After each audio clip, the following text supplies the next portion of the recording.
മിശിഹായിൽ അനുഗ്രഹീതരായവരെ, ദിവ്യകാരുണ്യ ഈശോ ഈ ദിവസം നിങ്ങളെയും നിങ്ങളുടെ കുടുംബങ്ങളെയും നിങ്ങളുടെ എല്ലാ അധ്വാനങ്ങളെയും അനുഗ്രഹിക്കുകയും അവിടുത്തെ കൃപകൾ കൊണ്ടും അനുഗ്രഹങ്ങൾ കൊണ്ടും നിങ്ങളെ നിറയ്ക്കുകയും ചെയ്യട്ടെ എന്ന് പ്രത്യേകമായിട്ട് പ്രാർത്ഥിക്കുകയാണ്. വിശുദ്ധ മത്തായിയുടെ സുവിശേഷത്തിന്റെ 24-ാമത്തെ അധ്യായത്തിന്റെ 37 മുതലുള്ള തിരുവചന ഭാഗങ്ങളിൽ നമ്മളിങ്ങനെ വായിച്ച് ധ്യാനിക്കുകയാണ്. നോഹയുടെ ദിവസങ്ങൾ പോലെയായിരിക്കും മനുഷ്യപുത്രന്റെ ആഗമനം. ജലപ്രളയത്തിന് മുമ്പുള്ള ദിവസങ്ങളിൽ നോഹ പെട്ടകത്തിൽ പ്രവേശിച്ച ദിവസം വരെ അവർ തിന്നും കുടിച്ചും വിവാഹം ചെയ്തു കൊടുത്തും കഴിഞ്ഞു പോന്നു. ജലപ്രളയം വന്ന് സംഹരിക്കുന്നതുവരെ അവർ അറിഞ്ഞില്ല. പ്രിയപ്പെട്ടവരെ, ഒരുക്കമുള്ളവരായിരിക്കണം നമ്മൾ ഓരോരുത്തരുമെന്ന് വചനം പഠിപ്പിക്കുക. ജലപ്രളയം ഉണ്ടാകുന്നതുവരെ ആ മനുഷ്യർ അറിഞ്ഞില്ല, അവരൊന്നിനെക്കുറിച്ച് ചിന്തിച്ചില്ല.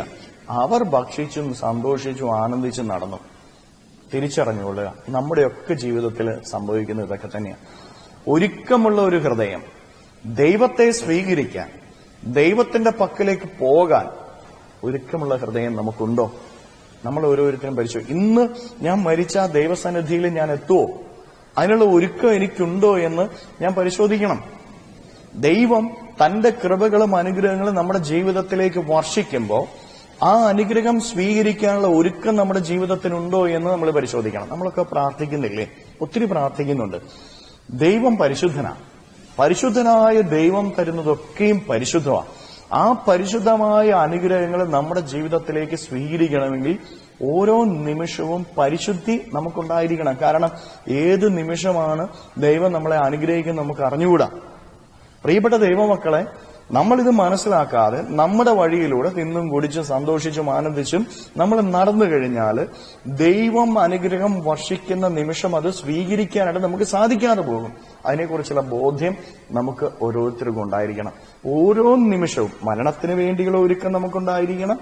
ഒപ്പം നമ്മുടെ പ്രാർത്ഥനകളിലേക്ക് ദൈവം ഇറങ്ങി വരുമ്പോൾ ആ അനുഗ്രഹത്തെ സ്വീകരിക്കാനുള്ള ഒരുക്കം നമുക്കുണ്ടാവണം. പരിശുദ്ധ അമ്മയുടെ ജനന തിരുനാളിന് നമ്മൾ ഒരുങ്ങുകയാണ്. അമ്മയ്ക്ക് എന്തുമാത്രം ഒരുക്കമുള്ളവളായിരുന്നു. അമ്മ ദൈവത്തെ സ്വീകരിക്കുന്ന ഒരുക്കം അമ്മയ്ക്കുണ്ടായിരുന്നു. പരിശുദ്ധ അമ്മയുടെ ജീവചരിത്രമൊക്കെ മനസ്സിലാക്കി കഴിയുമ്പോൾ നമ്മൾ കാണുന്ന ഒരു കാര്യം, ദൈവത്തിന്റെ പുത്രൻ വന്ന് പിറക്കുന്നവളുടെ ദാസിയായി തീരാനായിട്ട് ആഗ്രഹിച്ചവളാ പരിശുദ്ധ അമ്മ. ദൈവത്തിന്റെ അമ്മയാകാനല്ല, അമ്മയാകുന്നവളുടെ ദാസിയായി തീരാനായിട്ട് ആഗ്രഹിച്ചവൾ. പക്ഷെ അമ്മയെ ദൈവം തിരഞ്ഞെടുക്കുക. ദാസിയായി തീരുന്നതിന് പോലും ഒരുക്കമുള്ളവളായിരുന്നു പരിശുദ്ധ അമ്മ. ഒരുക്കമുള്ളവളായി അമ്മയെ കണ്ടതുകൊണ്ട് മാത്രമാണ് പ്രിയപ്പെട്ടവരെ ദൈവം തിരഞ്ഞെടുത്തത് അമ്മയെ തന്റെ പുത്രന്റെ അമ്മയാകുവാനായിട്ട്. അമ്മയ്ക്കെപ്പോഴും ഒരു ഒരുക്കം ഉണ്ടായിരുന്നു. ദൈവത്തെ സ്വീകരിക്കാൻ, ദൈവാനുഗ്രഹത്തെ സ്വീകരിക്കാനുള്ള ഒരുക്കം പരിശുദ്ധ അമ്മയ്ക്ക് ഉണ്ടായിരുന്നു. ദൈവഹിതത്തിന് തന്നെ തന്നെ സമർപ്പിക്കാനുള്ള മനസ്സും ദൈവഹിതം സ്വീകരിക്കാനുള്ള ഒരുക്കവും പരിശുദ്ധ അമ്മയ്ക്ക് ഉണ്ടായിരുന്നു. ഇതുപോലെ നമുക്ക് ഒരു ഒരുക്കം ഉണ്ടായിരിക്കും. ഒരുക്കമുള്ള ഹൃദയത്തിന്റെ ഉടമകളായിട്ട് മാറണം നമ്മൾ ഓരോരുത്തരും. പ്രിയപ്പെട്ടവരെ, ലോകത്തിൻ്റെതായ സാധ്യതകൾ നമ്മുടെ മുമ്പിൽ നിൽക്കുന്നുണ്ട്. ലോകത്തിന്റെ വഴികൾ നമ്മുടെ മുമ്പിൽ നിൽക്കുന്നുണ്ട്. പക്ഷെ ഈ സാധ്യതകൾക്ക് പിന്നാലെ നമ്മൾ പോയാൽ, ലോകത്തിന്റെ ഈ വഴികൾക്ക് പിന്നാലെ നമ്മൾ പോയാൽ നമ്മൾ മനസ്സിലാക്കിക്കൊള്ളണം, നമ്മുടെ ജീവിതത്തിൽ ദൈവാനുഗ്രഹം സ്വീകരിക്കാനായിട്ട്, ദൈവത്തെ സ്വീകരിക്കാനായിട്ട് നമുക്ക് സാധിക്കില്ല. അതിനെക്കുറിച്ചുള്ള വ്യക്തമായ ബോധ്യവും അറിവും നമ്മൾ ഓരോരുത്തരും നേടിയെടുക്കണം. പരിശുദ്ധ അമ്മയെ ധ്യാനിക്കുമ്പോൾ, അമ്മയുടെ ജനനത്തിരുന്നാൾ ഒരുങ്ങുമ്പോൾ ഒരുക്കമുള്ള ഹൃദയമുള്ളവളായി അമ്മ ജീവിച്ചതുപോലെ നമുക്കും ഒരുക്കമുള്ള ഹൃദയത്തിന്റെ ഉടമകളായിട്ട് ജീവിക്കാം. ജീവിതത്തിന്റെ ഏത് സാഹചര്യങ്ങളെയും അമ്മ സ്വീകരിച്ചു. കാരണം ഒരുക്കമുള്ള ഹൃദയത്തിന്റെ ഉടമയായിരുന്നു പരിശുദ്ധ അമ്മ. നമുക്കും ജീവിതത്തിലെ ഏത് സാഹചര്യങ്ങളും ദൈവം അനുവദിക്കുന്ന ഏത് അനുഭവങ്ങളെയും ദൈവത്തിന്റെ ഇടപെടലുകളെയും സ്വീകരിക്കാനായിട്ട് ഒരുക്കമുള്ള ഒരു ഹൃദയമുണ്ടായിരിക്കട്ടെ. കരങ്ങളെ യാചനയോടെ പിടിക്കാം. നമ്മുടെ ജീവിതത്തെയും ജീവിതത്തിന്റെ എല്ലാ കാര്യങ്ങളെയും ഈശോയിലോട് നമുക്ക് സ്തുതിക്കാം. ഹല്ലേലൂയ. ഈശോയെ നന്ദി. Hallelujah, hallelujah, hallelujah, hallelujah, hallelujah, hallelujah.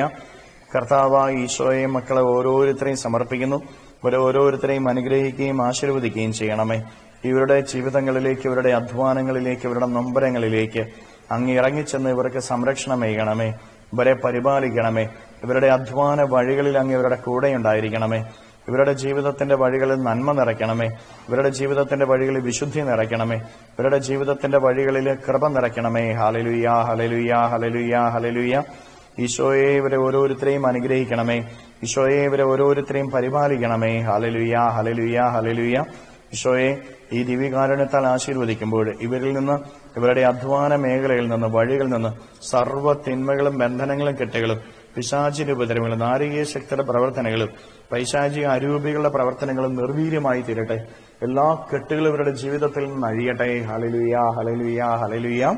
നിത്യം പിതാവും പുത്രനും പരിശുദ്ധാത്മാവുമായി സർവേശ്വരായ എന്നേക്കും ആമേൻ.